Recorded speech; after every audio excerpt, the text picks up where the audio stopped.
So it is confirmed, VESC boards are more likely to get hit by a car. All right, so that's the punchline. This board, after it was finished, got run over by a car, and as far as I've been told, dragged for a while. And so yeah, it is gone, which makes the rest of the video kind of sit in an interesting context, because all of the work I ended up doing for this thing was for nothing, because now this thing is just broken and trashed. So that's encouraging. It is, however, I think still worth reviewing this particular project because it highlights a few things. One is that sometimes your work is for nothing, whether the board gets run over or, it sits in a closet and the battery dies again and, whatever. You can still learn from it. And I think that's worth something in this case. Now, this particular project, this is a customer project. It's a Fungineers GTFO kit, which is the VESC conversion for the stock GT. And it is a stock GT. It's about as stock as you can get.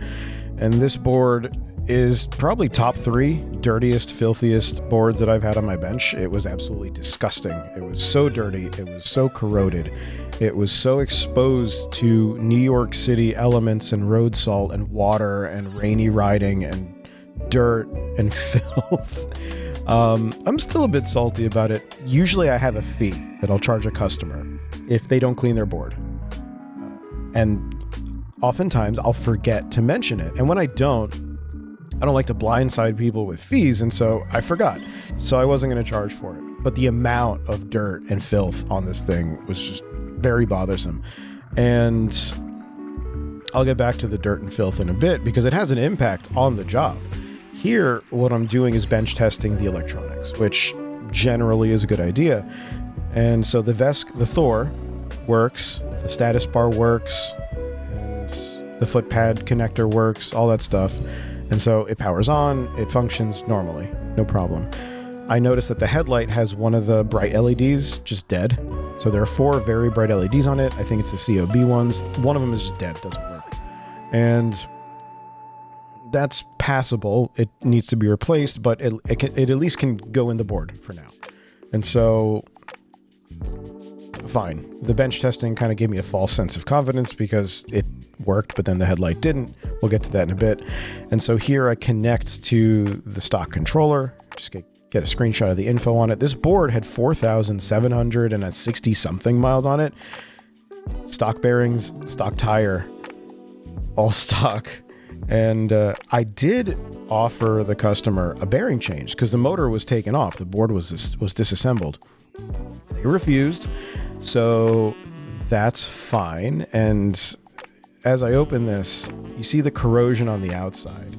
You see the coating of the box is actually worn off. It flaked off from the corrosion. And the corrosion got inside the box. So the coating started to flake off inside the box because the salt water got past all the gaskets. And those screws that I'm working on right now, those are the tire side screws that screw into the lid. They were so corroded that the Torx Plus pattern was kind of starting to chew itself away. It was really hard to get off. I had to heat the lid in some of these cases for the screws to let go. And the battery box lid on the GT and the Pint is a cast aluminum. So it's cast, it's formed, and it's not coated. And it's very susceptible to corrosion, which you get from salt water, water in general, and stuff like that. And this was so dirty and so never cleaned to the point that the screw threads that are tapped into the lid, they were compromised. Some of them were weak, a lot of them were starting to seize, and so that had to be dealt with. At this point here, I'm installing, well, I took the original BMS out. I'm refitting the stock battery with the Fungineers replacement BMS, which was very easy. Everything is placed where it should. It connected fine, no problem. This was a good experience. And I did have to route that discharge wire in a particular way because I think it was whatever. It did work. And so that was fine. Customer did not drop off a charger, and so I couldn't charge test it, and I had to do the rest of the setup and configuring with whatever charge was left in the battery, which I was able to do, so that's fine. And all things considered the rear of this, so the battery box, the electronic installation was fine. The lid was not fine. You can see here I'm trying to install a float life gasket, which is a very good gasket, but it takes more, it gives more resistance when you close it. It's a firmer rubber.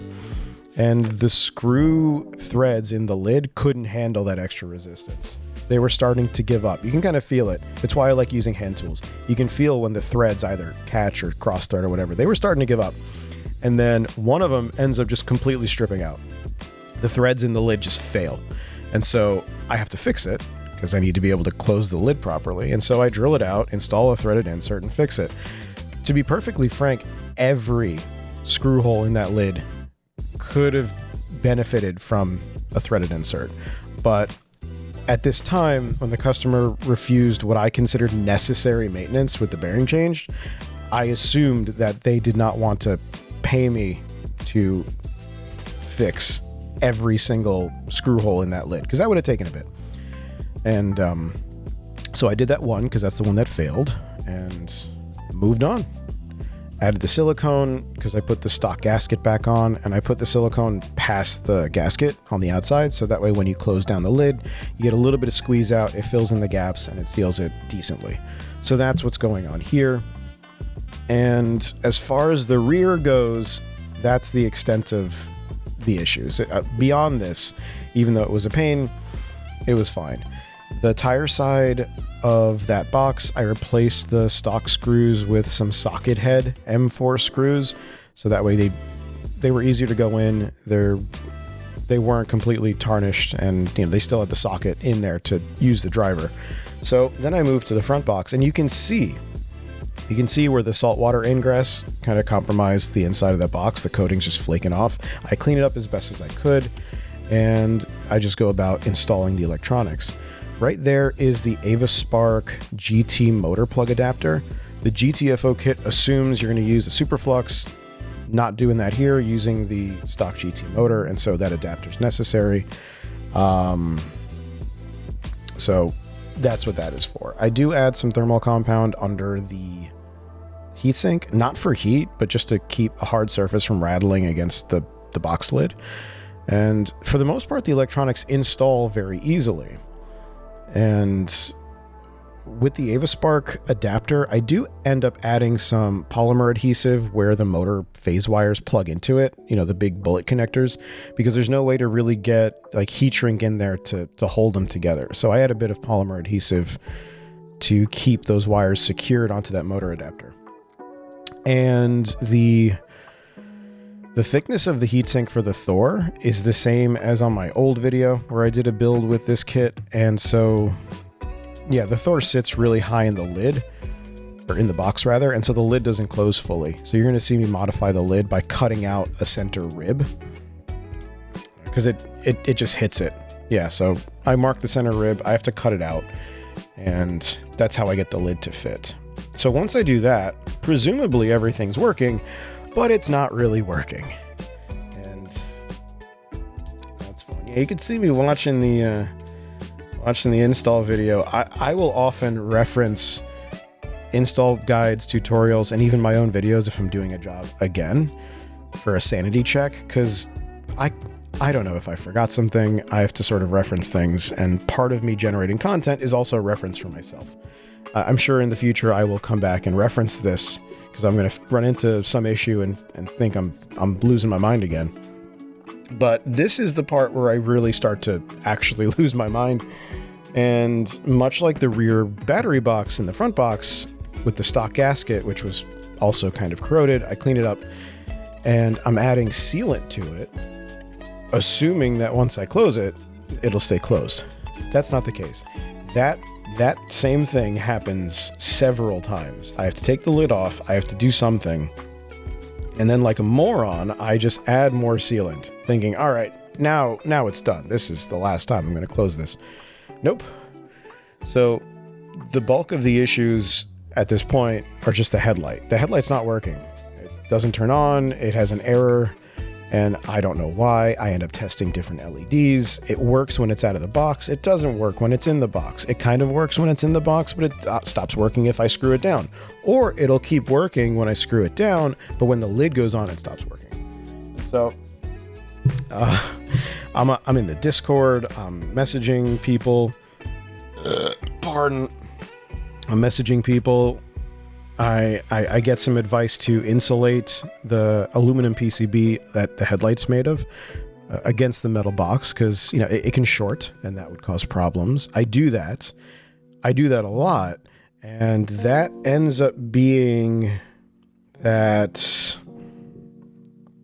I think the insulation of the headlight happens in many different forms until I kind of just give up, because it has the same pattern. It's working, it's not, I close it, it stops working, I put more sealant like an idiot, and see this, look, there's more sealant on there, because of course I'm done. Why wouldn't I be done? It was working. No, it's not. Then it is, and then it's not, and then the lid's gonna come off again. And, rinse and repeat. Definition of insanity. Do the same thing over and over again and expect a different result. By this time, I think I requested a replacement headlight and I was just messing with it, or that might be in the next clip. I don't exactly remember, but I just keep messing with it, and then I sort of just give up on the whole heatsink thing because those are made of metal. Maybe that will help. I don't even know. But this sort of highlights the fact, and this is, my opinion rather, not a fact, my opinion that nothing in VESC Onewheel is plug and play. Nothing. And most vendors will, have potential customers think that everything is sunshine and rainbows and that everything is fine and it'll just work, and you get the magic of DIY power in a plug and play thing, and nothing is really plug and play. Really what it is there are more good luck experiences than there are bad luck experiences. But the fact remains that if something goes wrong, you have to troubleshoot it. Unless you pay someone else to troubleshoot it, then that's a whole other economic question for you to answer. How much of their time are you going to take, and how much is it going to end up costing you? So you look at your options. Oh, my board doesn't work. I can convert it to VESC. Well, what if something goes wrong? Do you have the expertise and the time? What's your time worth? What are you going to value someone else's time worth? These are things that happen all the time, but they don't really make it into social media posts because that's not what sells product. Failure rate is this. Well, no one's going to tell you that before you click purchase. And so this is the stuff you have to deal with. And folks are willing to overlook a whole lot to kind of keep that segment of the market going. Now, to Fungineers' credit, and I give Fungineers a lot of credit and a lot of respect. I respect them as a vendor. They usually do things well and right, and they do right by their customers, especially recently. They've made a bigger push for that. They sent me a replacement headlight, and this headlight worked. Thank the Lord of VESC and LEDs or whatever. This headlight worked. All LEDs were working properly. I added the insulation minimally, as was, advised, and it worked. And so I finally was able to finish that lighting installation. And because I couldn't help but tempt fate, I added sealant to the box, even though I was going to have to open it again. Because I would run into motor issues. Now, the motor and the motor plug was in pretty rough shape also. And so I'm not exactly sure what the motor issue was. You'll see that I get the board together and I run it through motor detection, and I have an issue. By the way, putting this board together, those rail mount screws were also corroded and started to seize. So I had to chase them with a harder screw to make sure that the threads were clear. And then I had to use some anti-seize lubricant to make sure that the screws didn't completely rip apart the remaining threads in the box. So that was fun. That's another result of, corrosion in those parts.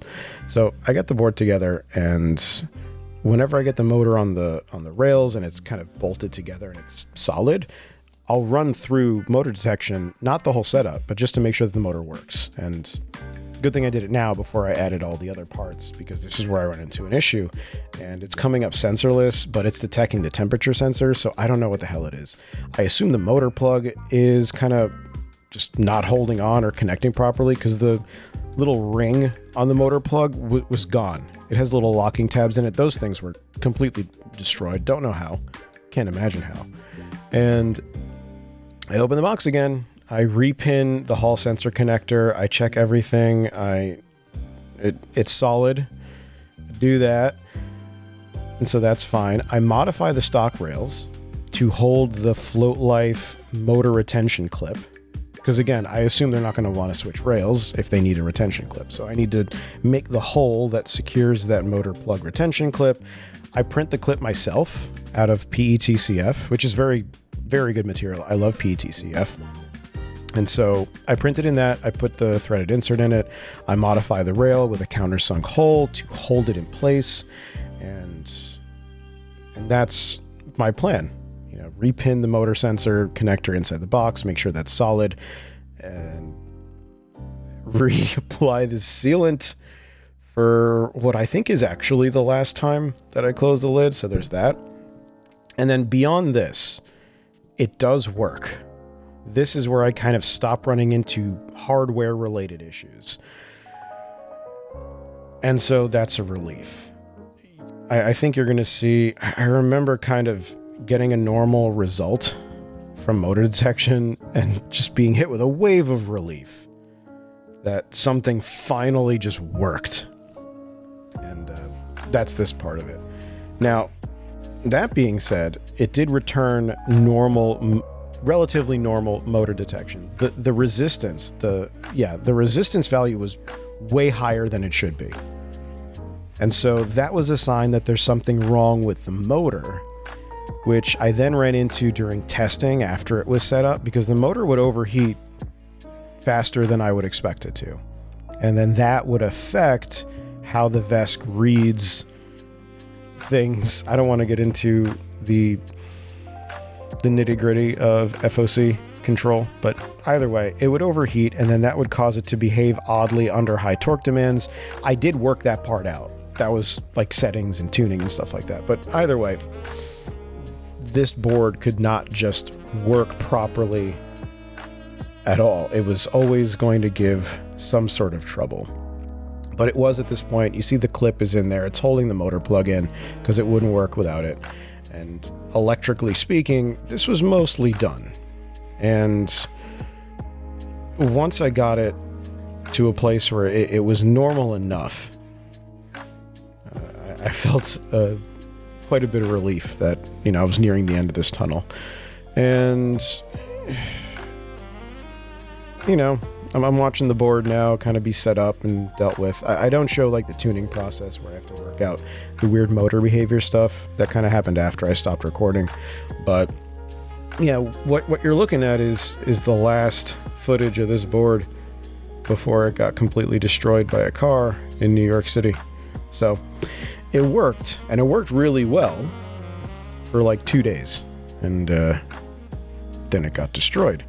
But this is probably more in line with VESC one-wheel projects than the more glamorous, look how amazing this thing is kind of media that you're likely to see. I'm not saying most VESC one-wheels have issues. I'm saying a lot of them do. A lot of them have build issues and trouble and things that people have to troubleshoot. And so if you happen to be someone that has bought into or been sold on the idea that this stuff is plug and play, I would really urge you to reconsider it, because it simply is not. And so a successful project that lived a little while, and now may it rest in peace. Or in pieces. Anyway, thank you for watching. Take care.